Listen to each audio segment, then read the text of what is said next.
Welcome back to our continuing reflection on the Gospel of Matthew. In the selection that is before us, we are going to be reading from chapter 13 and verses 54 to 56. I will be reading from the New Century Version. Matthew 13, 54 to 56. He went to his hometown and taught the people in the synagogues, and they were amazed. They said, "Where did this man get this wisdom and power to do miracles? He is just the son of a carpenter. His mother is Mary, and his brothers are James, Joseph, Simon, and Judas. And all his sisters are here with us. Where did this man get all these things?" So the people were upset with Jesus.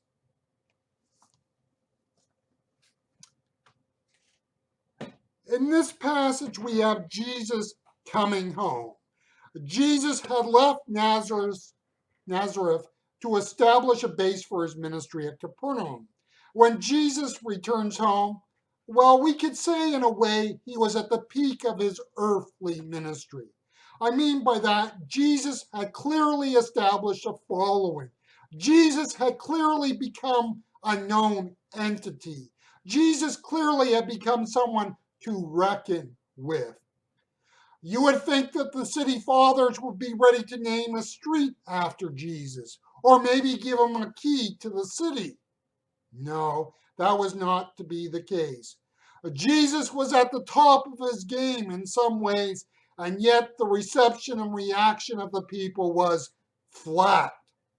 In fact, that has been generous for what they felt of him. The call of faith and the building of a life of ministry and service is the obligation of all of those who call themselves followers of the carpenter from Nazareth. Now, I do not care if you are called to the mission field in Africa, or the inner city of North America, or the jungle that is known as the Wall Street, from my perspective, understand. Or it could be teaching a high school chemistry class.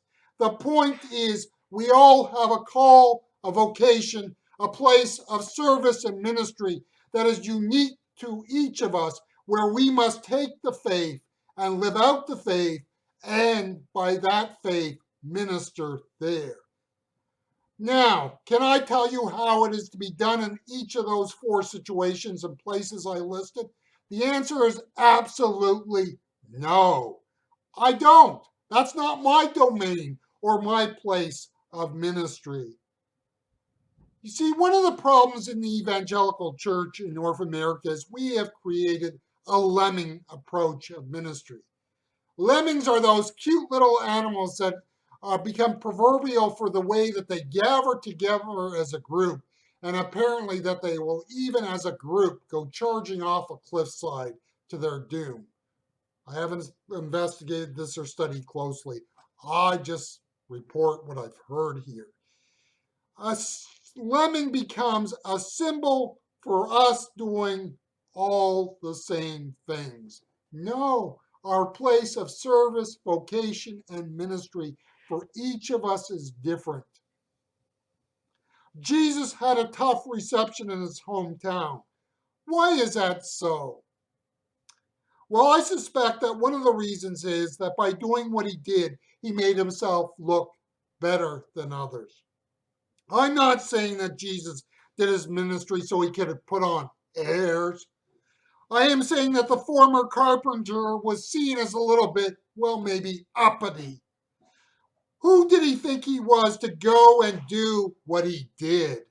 You see, when you aspire to achieve what God has called you to, it has a negative reaction from the people who know you.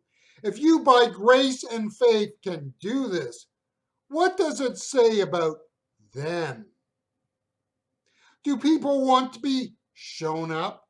The answer is no. Jesus needed to be taken down a peg or two.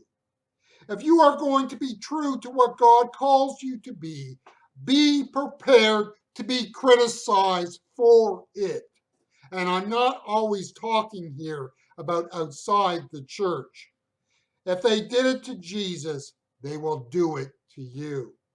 If you're going to aspire to what God has called and gifted you for, you may have to move beyond where your family is, as one example.